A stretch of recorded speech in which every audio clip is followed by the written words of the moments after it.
আসসালামু আলাইকুম রহমতুল্লাহি ওয়া বারাকাতুহু।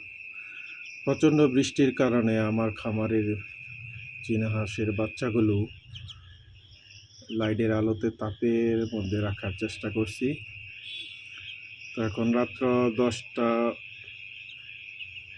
বাজার পথে কিছুক্ষণ হিডে রাখবো। আমার মনে হচ্ছে ওরা একটু শীত শীত অনুভব করছে।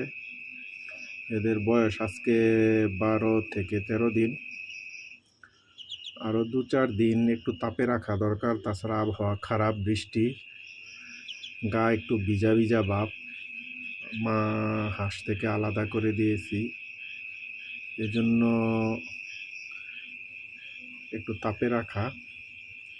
দিনের বেলা শুকনা জায়গায় রাখার চেষ্টা করি। তো সবাই দোয়া করবেন। বাচ্চাগুলো 1 মাস পূর্ণ হলে তাদের এতটা খেয়াল না করলেও চলবে, যত্ন না নিলেও চলবে।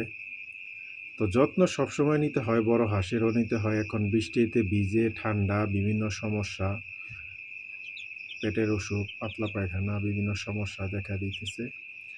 তো বাচ্চাগুলো নিয়ে বলতেছিলাম যে বাচ্চাগুলো একটু উষ্ণ বা আরামদায়ক ব্যবস্থা করে দিলে, একটু তাপে যত্ন নিলে বাচ্চাগুলো টিকে।